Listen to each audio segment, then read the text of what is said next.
అందరికీ నమస్తే అండి. రాజధాని నిర్మాణం ఇప్పుడిప్పుడే ఒక దశకు చేరుకుంటుంది.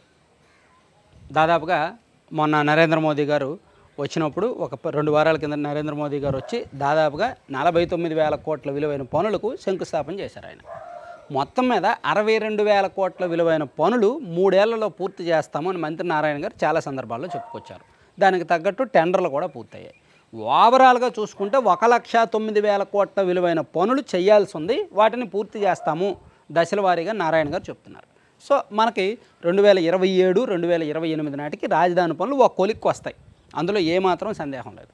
అయితే ఈ పనులు కొలిక్కి వచ్చిన తర్వాత, రాజధాని రూపురేఖలు కనిపించిన తర్వాత, రాజధాని ఆకృతులు, బొమ్మలు, బిల్డింగులు అవన్నీ కనిపించిన తర్వాత, కొత్తగా మాకు ఇదిగో మేము రైల్వే స్టేషన్ కట్టాలి, భూమి కావాలి, ఎయిర్పోర్ట్ కట్టాలి, భూమి కావాలి, స్పోర్ట్స్ సిటీ కట్టాలి, భూమి కావాలి అని అంటే రైతులు ఖచ్చితంగా ఇస్తారు. అలా కట్టకుండా మేము 3 ఏళ్ల తర్వాత ఇది కడతాం, ఇదిగో బొమ్మ 3 సంవత్సరాల తర్వాత కడతాం కాబట్టి మాకు భూమి ఇవ్వండి. నేను ఆల్రెడీ మొన్న చెప్పాను కదా. సో ఇప్పుడు ఆ పరిస్థితి ఎక్కువ అవుతుంది. సో మొన్న చెప్పింది కాబట్టి నేను మళ్ళీ రిపీట్ చేయదలుచుకోవట్లా. ప్రభుత్వం ఏంటంటే బొమ్మలు చూపించి మేము ఇది కడతాము, మాకు భూమి కావాలని అడుగుతుంది. రైతులు దాన్ని నమ్మరు. నేను ఆల్రెడీ మొన్న తాడికొండ నియోజకవర్గంలో రైతులు భూములు ఇవ్వము, మాకు అసలు భూములు ఇస్తే మాకు నమ్మకం ఏంటి, మీరు అభివృద్ధి చేస్తారని నమ్మకం ఏంటి, ఆల్రెడీ ఇచ్చిన 33,000 ఎకరాలనే పూర్తి స్థాయిలో మీరు సద్వినియోగం చేయలేదు, ఆ 29,000 రైతులే పూర్తిగా అన్యాయానికి గురయ్యారు, వాళ్ళకు పూర్తి స్థాయిలో న్యాయం చేసిన తర్వాత మళ్ళీ మా దగ్గరకు వచ్చి మమ్మల్ని భూమి అడగండి అని చెప్పి అప్పుడే రైతులు చెప్పారు. ఆ వీడియో కూడా పక్కన మీరు చూడొచ్చు. సో 3 రోజుల కిందట తాడికొండ నియోజకవర్గంలో జరిగిన మీటింగ్లోనే రైతులు ఖరాఖండిగా చెప్పేశారు. సో ఇప్పుడు తాజాగా మీరు ఇబ్రహీంపట్నం దగ్గర కేతనకొండలో చూడొచ్చు. అక్కడ పరిస్థితి ఏంటంటే అక్కడ రైతులు కూడా ఆల్మోస్ట్ అక్కడ అధికారులకు ఒక లేఖ రాసి ఇచ్చేశారు. శ్రీ తహసీల్దార్ వారికి, ఇబ్రహీంపట్నం మండలం, ఎన్టీఆర్ జిల్లా. అయ్యా, కేతనకొండ మరియు కేతనకొండ రెవెన్యూ గ్రామంలో గల రైతులు అందరం తెలియజేస్తున్న విన్నపం. ఇబ్రహీంపట్నం మండలం కేతనకొండ గ్రామ పరిధిలో రాజధాని అమరావతి నిర్మాణంలో భాగంగా స్పోర్ట్స్ సిటీ నిర్మించుటకు ల్యాండ్ పూలింగ్ నిమిత్తం కేతనకొండ రైతులు భూములు ఇచ్చుటకు ప్రభుత్వం వారి అభిప్రాయం కోరి ఉన్నారు.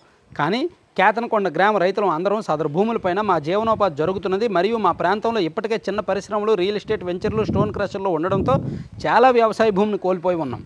ఉన్న కొద్ది భూముల్లో పంటలు పండించుకుంటున్నాం. ఈ గ్రామంలో 90% మంది రైతులు ఎస్సీ, ఎస్టీ, బీసీ, మైనారిటీ సామాజిక వర్గానికి చెందిన చిన్న సన్నకారు రైతులు. వారికి ఉన్న కొద్ది భూమిని సేద్యం చేసుకొని జీవిస్తున్నారు. ఈ భూమిని ఆధారం చేసుకొని బ్యాంకుల్లో మార్టిగేజ్ లోన్లు, కర్షక మిత్ర, రైతు మిత్రల్లో లోన్లు తీసుకున్న వారికి తిరిగి చెల్లించడానికి తీవ్రంగా ఇబ్బంది పడుతున్నాం. మా కుటుంబ అవసరాలు అనగా వైద్య ఖర్చులు, ఆడపిల్లల పెళ్లిళ్ళు, పిల్లల చదువుల నిమిత్తం అందరూ భూముల మీద ఆధారపడి ఉన్నాం. సో మీరు ఈ టైంలో భూ సమీకరణ నిమిత్తం భూములు అడుగుతున్నారు, మేమైతే ఇవ్వాలనుకోవడం లేదు అని వాళ్ళు ఒక లేఖ నేరుగా అక్కడ అధికారులకు ఇచ్చారు.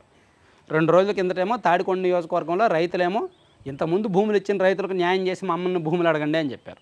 తాజాగా కేతనకొండలోనేమో రైతులు ఎలా చెప్తున్నారు. సో దీన్ని బట్టి అర్థమైంది ఏంటయ్యా అంటే ప్రభుత్వం మీద రైతులకు పూర్తి స్థాయిలో నమ్మకం లేదు.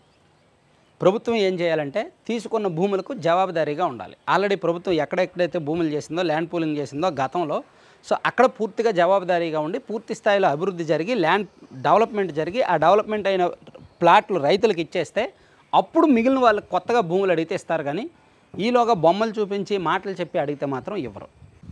ఎందుకంటే భవిష్యత్తు ఎలా ఉంటుందో తెలియదు. ఇప్పుడు మనం ఏది కూడా భవిష్యత్తును ఖచ్చితంగా నిర్ధారించలేం. రాజకీయం ఎప్పుడు ఎటువంటి మరుపులు తిరుగుద్దో తెలియదు. సో రాజధాని నిర్మాణం మీద అందరికీ ఆశ ఉంది. అన్ని వర్గాల వారికి, అన్ని ప్రాంతాల వారికి రాజధాని అమరావతి మీద ఆశలు ఉన్నాయి. ఆశలు సజీవంగా ఉన్నాయి, అంచనాలు ఉన్నాయి. ప్లస్ కూటమి ప్రభుత్వం కూడా రాజధాని ఖచ్చితంగా నిర్మిస్తుందని నమ్ముతున్నారు. కానీ ఆ నమ్మకం నిజమైన తరువాత, కళ్ళెదుట కనిపించిన తర్వాత, ఇదిగో మేము ఇంకా అభివృద్ధి చేస్తాం, ఇంకా భూములు కావాలి అంటే ఖచ్చితంగా ఇస్తారు. ఎందుకంటే గత 5 ఏళ్ళు కూడా ఒక విధ్వంసం, ఒక వినాశనం. గత 5 సంవత్సరాలు కూడా భూములు ఇచ్చిన రైతుల్ని చీడపురుగుల్లా చూసింది గత ప్రభుత్వం. సో ఆ పీడకల ఇంకా రైతులు, రాష్ట్రంలో ఏ రైతులు మర్చిపోరు. ఆ ప్రభావం ఇప్పటికీ కూడా కేవలం భూములు ఇచ్చిన రైతులకే కాకుండా అన్ని ప్రాంతాల రైతులను కూడా వెంటాడుతుంది. కాబట్టి ప్రభుత్వం ఇప్పుడు భూములు ఇవ్వడానికి రైతుల్ని ఎంత అడిగినా సరే రైతులకి ఆ మనసు రావడం లేదు. ఎందుకంటే వీళ్ళు ఏం చేస్తారో, మళ్ళీ కొత్తగా ఎవరు గెలుస్తారో. సో అందుకని వీళ్ళు ఉన్న భూమిని సద్వినియోగం చేసి ఆల్రెడీ భూములు ఇచ్చిన వారికి 100% న్యాయం చేస్తే, ఒప్పందం మేరకు వాళ్ళకి కౌలు చెల్లించి, ఒప్పందం మేరకు వాళ్ళకి 25% ల్యాండ్ వెనక్కి ఇచ్చేస్తే, డెవలప్ చేసి వెనక్కి ఇచ్చేస్తే, అప్పుడు కొత్తగా భూమి కావాలంటే ఈ ప్రాంతాల వాళ్ళు ఇస్తారు. లేకపోతే మాత్రం ఇచ్చే పరిస్థితి లేదు అనేది చాలా స్పష్టంగా అక్కడ జరుగుతున్న పరిస్థితులు, సభలు ఆధారంగా తెలుస్తోందన్నమాట.